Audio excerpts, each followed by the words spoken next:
Hey hi everyone, my name is Rohit Kumar and welcome all of you in this video. So ये है हमारा इस HTML latest course का एक और वीडियो जो है हमारा वीडियो नंबर 17, जिसमें हम चाहते हैं चैप्टर 16 को कंप्लीट करने। आई होप आपने इससे पहले जितने वीडियोज़ है सभी को देख लिया होगा। नहीं देखा है तो जाकर देखो और साथ में इस प्लेलिस्ट को सेव करके जो HTML के जो कॉन्सेप्ट हैं वो सभी को बहुत अच्छे से क्लियर करो। चलते हैं नोट्स पे। तो ये रहा नोट्स हमारा। हाँ, एक चीज़ और, नोट्स का जो लिंक होगा आपको डिस्क्रिप्शन बॉक्स में मिल जाएगा। साथ में जो चीट कोड है, चीट कोड का भी जो लिंक होगा वो डिस्क्रिप्शन बॉक्स में मिल जाएगा। तो जाकर वहाँ पर चेकआउट करो, चीज़ों को रिवाइज करते रहना जिससे कि चीज़ें भूल ना पाओ। चलो ठीक है, चैप्टर 15 तक हमने कर लिया। चैप्टर 15 तक हमने प्रैक्टिस किया था चैप्टर 15 में। आज हमारा चैप्टर 16 जो कि बहुत ज़्यादा इंपॉर्टेंट है। अगर आप बोलो कि आप किसी से पूछो कि HTML में क्या कुछ ऐसे चीज़ हैं जो इंपॉर्टेंट है बहुत ज़्यादा, तो हाँ, कुछ चीज़ ऐसे हैं जो बहुत ज़्यादा इंपॉर्टेंट है। एक हो गया इनपुट, जो आज हम पढ़ने वाले हैं। इनपुट टैग कहाँ काम आता है मैं बता देता हूँ। बेसिकली किसी भी वेबसाइट पे जाते हो, वेबसाइट पे जहाँ पे कॉन्टैक्ट वाला होता है ना, कॉन्टैक्ट अस, वहाँ पे जाते हो तो क्या होता है, रजिस्ट्रेशन फॉर्म मिलता है। तो रजिस्ट्रेशन फॉर्म का जो मोस्ट ऑफ द कॉम्पोनेंट है ना, ज़्यादातर चीज़ें इनपुट से ही बनता है। तुम ईमेल डालते हो, वो इनपुट टैग का काम है। तुम फाइल को सबमिट करते हो, वो इनपुट टैग का काम है। तुम सबमिट करते हो, वो सारे चीज़ भी इनपुट टैग का काम है। तो इस इनपुट टैग को ना बहुत अच्छे से ध्यान से देखना, नोट्स बनाते रहना। नहीं बनाओगे कोई दिक्कत नहीं, मैंने बना के दे रखा है तुम्हें। तो ये इसके ना 2 पार्ट्स आएंगे। ये 16 पार्ट्स में हम नॉर्मली इसको डिस्कस करते रहेंगे। अगले वाले पार्ट में ना बहुत ही बवाल तरीके से चीज़ें सीखेंगे, लेटेस्ट वर्जन के साथ। सभी चीज़ अपडेटेड फॉर्म में रहेगा, ठीक है। तो जो चीज़ आज है वो समझते हैं पहला, ठीक है। तो ये देखो हमारा क्या है, इनपुट टैग है जो हम आज समझने जा रहे हैं। इनपुट टैग मतलब नाम से पता चलेगा कि हम किसी चीज़ को इनपुट लेने के लिए, यानी कोई चीज़ हमें क्लाइंट से लेना है, उसके लिए हम यूज़ करते हैं इनपुट टैग। चीज़ें समझते हैं और अच्छे से देखो। इनपुट टैग में ना क्या मैंने बताया कि रजिस्ट्रेशन फॉर्म बनाने के लिए हेल्पफुल होता है। अब रजिस्ट्रेशन फॉर्म बनाने के लिए हेल्पफुल होता है ये इनपुट टैग। अभी मैं फॉर्म बताता हूँ तुम्हें कि फॉर्म क्या होता है। उससे पहले ना मैं इनपुट टैग बताता हूँ। इनपुट टैग से थोड़ा सा रूबरू करवाता हूँ कि क्या काम है इनपुट टैग का। डेफिनेशन पढ़ो। This tag we use to take input from user, यानी ये जो टैग है किसके लिए हेल्पफुल होता है, जब हमें यूज़र से कोई चीज़, कोई भी डाटा लेना होता है, या तो उनका नाम लेना हो, या तो उसका जीमेल लेना हो, या तो उनका पासवर्ड लेना हो, कुछ भी चीज़ लेना हो, तो हम क्या करते हैं, इनपुट टैग का यूज़ करते हैं। सिंटैक्स कुछ इस तरीके से है। पहला ओपनिंग टैग इनपुट का, फिर टाइप, यानी किस तरीके का, किस टाइप का इनपुट आपको लेना है। अगर आपको एक सिर्फ कोई भी चीज़ लेना है, नाम लेना है, तब हम रखते हैं टेक्स्ट। मान लो पासवर्ड रखना है तो उस टाइम पे टाइप हो जाता है पासवर्ड। ये टाइप हम पढ़ते रहेंगे, कोई दिक्कत नहीं है, मैं नॉर्मली बस बता रहा हूँ तुम्हें। तो टाइप मतलब किस तरीके का तुम्हें इनपुट चाहिए वो हम यहाँ पे लिखते हैं। आईडी और क्लास क्या होता है, इसके ना अगला वीडियो आने वाला है। बेसिकली जो आईडी होता है वो क्या करता है, इस इनपुट को एक पर्टिकुलर नाम दे देता है। जैसे आपका नाम रोहित हो गया, मोहित हो गया, सोहित हो गया, वैसे ही इस इनपुट का एक पर्टिकुलर नाम देने का काम कौन करता है, आईडी। स्कूल में आईडी होता है ना, रोल नंबर आईडी होता है। तो आईडी से क्या होता है, एक आईडी है जिससे कि एक स्टूडेंट नाम जाना जानता है। वैसे ही आईडी से क्या होता है, ये इनपुट टैग जाना जाता है। अगर तुम कहीं भी जो CSS होता है ना, CSS डिज़ाइनिंग के लिए काम आता है, तो वहाँ पर तुम्हें इस वाले को डिज़ाइन करना है ना, तो तुम इस आईडी की हेल्प से करोगे डिज़ाइन। चीज़ें समझ में आते रहेगा, कोई दिक्कत नहीं, बस आईडी समझ लो कि किसका यूनिक नाम है इस इनपुट टैग का। नेम भी किसी तरीके से समझ लो कि नेम क्या है, इसका एक पर्टिकुलर नामकरण कर दिया गया है, वो होता है नेम। ये आईडी और नेम क्या है, एक तरीके से इसका यूनिक नाम है। तो ये है इनपुट टैग का सिंटैक्स। अब चलते हैं अपने रैपलिट पे और चीज़ें करके दिखाता हूँ कि किस तरीके से इनपुट काम आता है। फिर हम ये फॉर्म को भी समझते रहेंगे और बाकी की चीज़ों को भी समझते रहेंगे, तो कोई भी चीज़ छूटेगा तो नहीं, चीज़ें समझ में आएंगे। चलो चलते हैं अपने इस पे, इसको करते हैं क्लोज करने के बाद हम चलते हैं अपने रैपलिट पे। सभी को पता है रैपलिट क्या है। रैपलिट ओपन सोर्स API है जहाँ पर हम कोड लिख सकते हैं। अगर आप VS कोड से लिख रहे हो तो वेरी गुड, बहुत अच्छा है। नहीं लिख रहे हो तो कोई दिक्कत नहीं, आप इससे भी लिख सकते हो। ऑनलाइन है, आप फ़ोन सब से लिख सकते हो, इसमें कोई दिक्कत नहीं है। चलो ठीक है, यहाँ पर हम आ चुके हैं। ये हमारा बना हुआ है। हम इसको बॉयलर प्लेट को लाते हैं। बॉयलर प्लेट में यहाँ पर ला चुका हूँ। डॉक्यूमेंट को मैं कर देता हूँ इनपुट टैग, क्योंकि आज हम जा रहे हैं इनपुट टैग को समझने। तो इनपुट टैग यहाँ पर आ गया। अब चलते हैं बॉडी में और यहाँ पर मैं तुम्हें दिखाता हूँ सिंटैक्स लिख के। सिंटैक्स को अगर यहाँ पर हम जाके एक बार और देखें तो सिंटैक्स क्या है, पहले ओपनिंग टैग, फिर टाइप, फिर आईडी, फिर नेम, ठीक है। तो इनपुट टैग, सॉरी यहाँ पर कुछ और मैंने लिख दिया, ठीक है।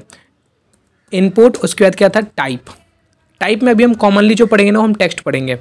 तो बस तुम टेक्स्ट कर लो। टेक्स्ट में क्या होगा, एक तरीके का हमें बॉक्स मिल जाएगा, मैं तुम्हें दिखाता हूँ, कोई दिक्कत नहीं। अभी तुम टाइप समझो, टेक्स्ट सिर्फ, ठीक है। उसके बाद क्या था, उसके बाद था आईडी मैंने बताया कि आईडी क्या है, एक यूनिक नाम है। इसको यूनिक नाम दे देते हैं। मान लो कि इस वाले इनपुट टैग से ना मुझे किसी का नाम लेना है, तो यहाँ पर मैं लिख देता हूँ योर नेम, लिख देता हूँ योर नेम, ठीक है। मैंने बताया था कि एक और है एट्रीब्यूट जो नाम इसको देता है, वो क्या है, नेम। तो यहाँ से हम लिख देते हैं, इसमें नेम लिख देते हैं।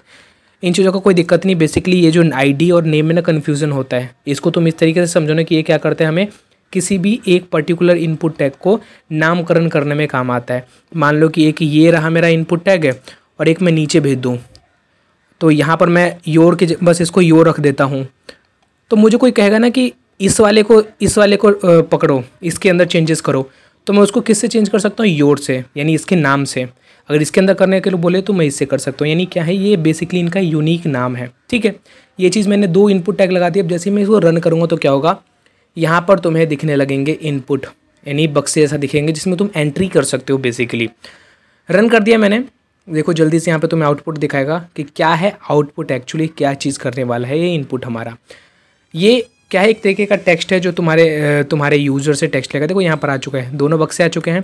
अब देखो यहाँ पे कहीं एक साथ आ रहे हैं। मैंने इनलाइन ब्लॉक एलिमेंट बताया है, इनलाइन एलिमेंट और ब्लॉक एलिमेंट।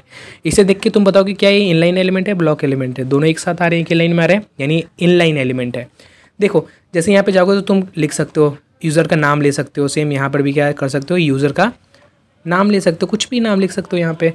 तो ये क्या काम है, बेसिकली तुम्हें चीज़ समझ में आ गया हो कि इनपुट टैग क्या काम करता है, हमें यूज़र से उसका डाटा को लेने में हमारे लिए हेल्पफुल होता है।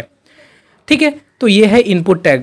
चीज़ समझ में आ गया हो कि किसका क्या है। पहले इनपुट लिखो, ओपनिंग टैग। हाँ, एक चीज़ और याद रखना, इसका कोई क्लोजिंग टैग नहीं होता। नॉर्मली हम इसको, जैसे इमेज टैग हमने पढ़ा था ना, तो इमेज टैग का भी कोई क्लोजिंग टैग नहीं होता। सेम इनपुट टैग का भी कोई भी क्लोजिंग टैग नहीं होता। नॉर्मली हम इसको एक एंगल, ये जो एंगल होता है ना, एंगल से हम बंद कर देते हैं। ग्रेटर देन और स्मॉलर देन का जो साइन है उससे हम बंद कर देते हैं। टाइप, यानी किस टाइप का इनपुट आपको लेना है। आईडी, उसका यूनिक नाम, और सेम नेम भी क्या है, उसका यूनिक नाम। ठीक है, हम ये चीज़ समझ चुके हैं। अब हम चलते हैं अगले वाले पे, और यहाँ पर हम एक चीज़ देख रहे हो, क्या है, लेबल। अब ये लेबल क्या काम करता है वो चीज़ समझते हैं कि लेबल का क्या काम है। लेबल क्या काम करता है, अब मान लो कि यहाँ पर मैं अपने इनपुट में देखूँ तो मुझे इसे देख के पता नहीं चल रहा कि मुझे इसके अंदर क्या डिटेल्स डालने हैं, ये क्या ले रहा है मेरे से, ये क्या चीज़, कौन सा डिटेल ले रहा है। तो उसके लिए हम यूज़ करते हैं लेबल। लेबल क्या करता है, हमारे इनपुट को बताता है कि हाँ इसमें क्या आपको एंटर करना है। जैसे मैं यहाँ पे लिखता हूँ लेबल, मान लो कि इस इनपुट के लिए मुझे लेबल लिखना है तो इसके ऊपर लिखूँगा, तो देखो ये लिखा है लेबल। लेबल के बाद अब यहाँ पर आएगा 4 मतलब किस इनपुट टैग के लिए आप ये लेबल लगा रहे हो। तो ये 4 टैग में ना वही नाम देना जो तुमने नेम में दे रखा हो, जिससे कि लेबल को पता चलता है कि ना आप इस इनपुट टैग के लिए ये लेबल लगाए हो। लेबल का मतलब क्या होता है, एक लेबलिंग करना।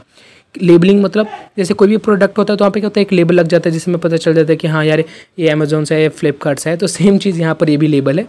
इस लेबल से पता चल जाएगा कि ये जो इनपुट है ना, ये इस लेबल का लिए है। ठीक है, तो यहाँ पर 4 में क्या डालना, ये जो नेम में तुमने जो भी वैल्यू डाल रखा होगा वही यहाँ पर डालना। डाल दिया, उसका इसको क्लोज करो। यहाँ पर हम क्या ले रहे थे, नाम ले रहे थे, तो यहाँ पर लिख दो योर नेम, यानी अपना नाम बताओ मुझे। क्लोज करते हैं इसको, इसका क्लोजिंग टैग होता है, तो इसको क्लोज करते हैं। एक सेकेंड, यहाँ पर क्यों क्लोज हो रहा है मेरा, ठीक है, यहाँ पर करो और इसको क्लोज करो। हो गया क्लोज। अब इसको रन करोगे तो क्या होगा, अब हमें पता चलेगा कि ये जो बक्सा है ना, ये जो ऊपर, ये जो पहला वाला था, ये इनपुट टैग, ये क्या है, हमारा बेसिकली हमारे लिए नाम ले रहा है। दिख रहा है तुम्हें? तो ये क्या, इससे पता चला नहीं कि योर नेम, यानी अपना नाम यहाँ पर डालना है। सेम तुम यहाँ इसके लिए भी लगा सकते हो, यही वाला। मैं इसको कॉपी कर लेता हूँ, यहाँ पर पेस्ट करते हैं, लगा दिए। इस बार हम नाम नहीं ले रहे, इस बार मान लो कि हम ईमेल ले रहे हैं। ईमेल छोड़ो, ईमेल के जब हम कुछ और लेते हैं, फादर नेम लेते हैं, फादर नेम। एक चीज़ और, 4 में हमें क्या लिखना है, जो चीज़ तुमने यहाँ पर नेम में लगा रखा है ना, वही चीज़ लगाना, जिससे उसे पता चले कि कौन से इनपुट टैग के लिए तुम लगा रहे हो। इसको रन करते हैं। रन करने के बाद क्या होगा, सेम जैसे यहाँ पर आया था वैसे यहाँ पर आ जाएगा। अब ये फादर नेम नीचे आ रहा है क्योंकि यहाँ पर थोड़ा सा स्पेस चाहिए इसको। BR से मैं इसको ना अगले वाले लाइन में भेज देता हूँ। अब इसको रन करते हैं। अब देखो इसको रन करोगे तो क्या होगा, ये इनपुट टैग ना बेसिकली नीचे आ जाएगा, जिससे कि हमें पता चल जाए कि हाँ यार ये वाला जो इनपुट है ना, ये मेरा नाम ले रहा है, और ये जो इनपुट है मेरे पापा का नाम ले रहा है। तो ये है इनपुट टैग और ये है लेबल। इनपुट जिससे कि डाटाज लेगा, और लेबल यानी उस इनपुट का एक पर्टिकुलर नाम देगा। आई होप को ये चीज़ समझ में आ गया हो कि इनपुट क्या है और लेबल क्या है। तो हमने इनपुट समझ लिया, लेबल समझ लिया। भाई रिक्वायर्ड और प्लेस होल्डर का क्या काम है, वो चीज़ समझते रहते हैं कि क्या काम करते हैं बेसिकली। ठीक है, तो ये चीज़ आई होप आपको समझ में आ गया होगा। लेबल को एक बार पढ़ भी लें। It give label to our input, यानी क्या करता है, मेरे इनपुट को एक लेबल दे देता है, एक नामकरण कर देता है। Means a particular name to our input, यानी हमारे इनपुट को एक पर्टिकुलर नाम दे देता है। लेबल में एक चीज़ ध्यान से रखना कि ये 4 में वही वैल्यू देना जो तुमने इनपुट में नाम का वैल्यू दिया है, जिससे कि उसको पता चलेगा कि हाँ तुम एक्चुअली किस चीज़ के लिए लगा रहे हो। ये चीज़ समझ में आया। अब चलते हैं हमारे जो ये बाकी की चीज़ें उनकी तरफ। रिक्वायर्ड हो गया और ये अब यहाँ पर क्या है, अब यहाँ पर कुछ चीज़ें हैं जैसे रिक्वायर्ड हो गया और ये प्लेस होल्डर हो गया। पहले समझते हैं प्लेस होल्डर का क्या काम होता है। देखो चलते हैं रैपलेट पे। प्लेस होल्डर क्या होता है, अब तुम देखते हो ना कहीं पे इनपुट होता है तो यहाँ पर अंदर भी कोई एक टेक्स्ट लिखा हुआ रहता है, यानी उसके अंदर लिखा रहता है कि एंटर योर नेम, और जब जैसे हम उसमें कुछ नाम डालते हैं ना तो एंटर योर नेम खत्म हो जाता है। तो सेम चीज़ काम करता है प्लेस होल्डर। प्लेस होल्डर तुम्हें लगाना कहाँ है, इनपुट टैग में लास्ट में लगाना है। बस तुम्हें क्या लिखना है, प्लेस होल्डर। ऑटोमेटिक यहाँ पे तुम्हें पॉपअप दे देगा। प्लेस होल्डर में तुम्हें जो भी चीज़ लिखना है वो लिख सकते हो। जैसे मैं लिखता हूँ enter your name, enter your name.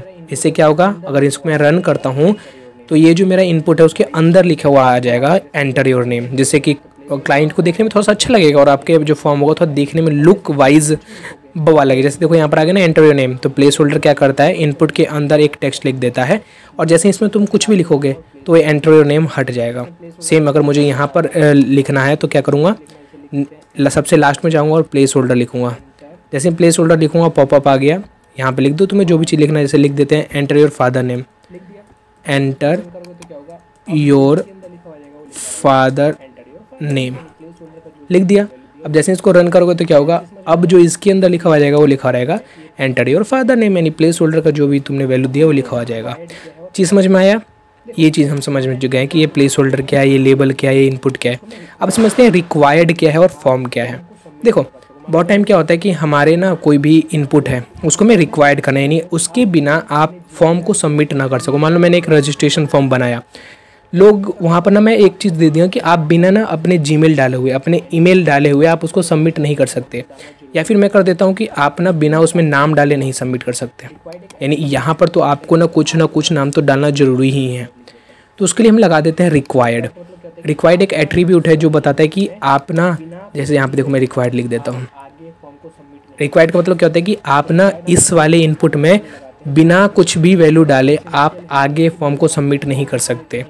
तो रिक्वायर्ड हम उन इनपुट टैग में लगाते हैं जहाँ पर हमें चाहिए कि हाँ यार एसेंशियल है, इसके बिना ना आप फॉर्म को सबमिट नहीं कर सकते। तो वहाँ पर हम रिक्वायर्ड एट्रीब्यूट से बताते हैं कि हाँ ये आपको भरना ही पड़ेगा। जैसे देखते हो ना बहुत सारे फॉर्म में कि वहाँ पर बोलते हैं कि आपको नाम आपका डालना ही पड़ेगा, बिना नाम के आप नहीं कर सकते, आप जीमेल आपको डालना ही पड़ेगा, फ़ोन नंबर आपको डालना ही पड़ेगा, अदरवाइज आप नहीं कर सकते। तो वहाँ पर वो क्या लगाए रखते हैं, रिक्वायर्ड एट्रीब्यूट लगाए रहते हैं, जिससे उनको पता चलता है कि हाँ बिना इसको आप फिल करे आगे सबमिट नहीं कर सकते। आई होप आपको ये चीज़ समझ में आ गया होगा। फॉर्म में हम और अच्छे से समझेंगे इसको, मुझे इसके लिए फॉर्म बनाना पड़ेगा, तो हम फॉर्म ना प्रैक्टिस में करेंगे तो वहाँ पर मैं रिक्वायर्ड और अच्छे से समझा दूंगा। बाय द वे ये चीज़ क्या है, रिक्वायर्ड हम जहाँ लगाते हैं जो इनपुट हमें ज़रूरी ही चाहिए, तो वहाँ पर हम रिक्वायर्ड लगाते हैं। चीज़ समझ गए। अब यहाँ पर है फॉर्म। फॉर्म क्या है, फॉर्म बेसिकली क्या कहता है, इनिशिएट करता है चीज़ों को। मान लो कि ये जो चीज़ें ना मेरा फॉर्म का डाटा है, तो यहाँ पर तुम फॉर्म लिख दोगे और उसके अंदर चीज़ों को उसके अंदर इन सारी चीज़ों को रखोगे। तो बेसिकली ना फॉर्म जो ये है, जो फॉर्म है वो क्या है, सिमेंटिक टैग है। सिमेंटिक टैग क्या होता है, सिमेंटिक टैग वो टैग होता है जिसके अंदर आप ना एक अच्छे से अपने कलेक्टिव जो कोड है ना उसको एक अच्छे तरीके से अरेंज फॉर्म में लिख सकते हो। देखो यहाँ पर मुझे फॉर्म टैग देख के पता चलेगा कि हाँ यार यहाँ पे जो भी चीज़ मैंने लगाया वो क्या है, एक फॉर्म के लिए बनाया गया है। तो ये क्या होता है, सिमेंटिक टैग काम कुछ नहीं होता है इनका, बस ये क्या करते हैं हमारे कोड में एक चीज़ एंटर कर देते हैं जो गूगल के लिए भी हेल्पफुल होता है। यानी एसईओ का नाम सुना होगा, सर्च इंजन ऑप्टिमाइजेशन, तो वहाँ पर सिमेंटिक टैग लगाना ना ज़रूरी होता है। तो एक तरीके का फॉर्म क्या है, सिमेंटिक टैग है, जिससे हमें पता चलता है कि इसके अंदर के जो कोड है ना सभी क्या है, एक फॉर्म के लिए लिखा गया है। आई होप आपको ये चीज़ समझ में आ गया होगा। ये सारे चीज़ हमने आज कंप्लीट कर लिया जो हमारे इनपुट टैग में हमें आज समझना था। इसका एक और पार्ट होगा जिसमें और अच्छे तरीके से इसके प्लेस होल्डर हो गए ना, वहाँ पर अलग अलग तरीके के टाइप हम समझेंगे इनपुट टैग के। तो आई होप आप ये चीज़ समझ में आ गया होगा, चीज़ें क्लियर हो गया होगा। नहीं हुआ तो वीडियो को एक बार और देखो, प्लेलिस्ट को सेव करो, प्लेलिस्ट को सेव करके अपने दोस्तों के साथ भी शेयर करो जिनसे कि उनका भी HTML क्लियर हो जाए। बहुत ही जल्द 3-4 वीडियो के बाद हमारे जो प्लेलिस्ट है वो ख़त्म होने वाला है, तो हम CSS से भी स्टार्ट करेंगे, वर्डप्रेस से स्टार्ट करेंगे। तो चैनल को सब्सक्राइब कर लेना, वीडियो को लाइक कर देना। मिलते हैं नेक्स्ट वीडियो में, तब तक के लिए बाय।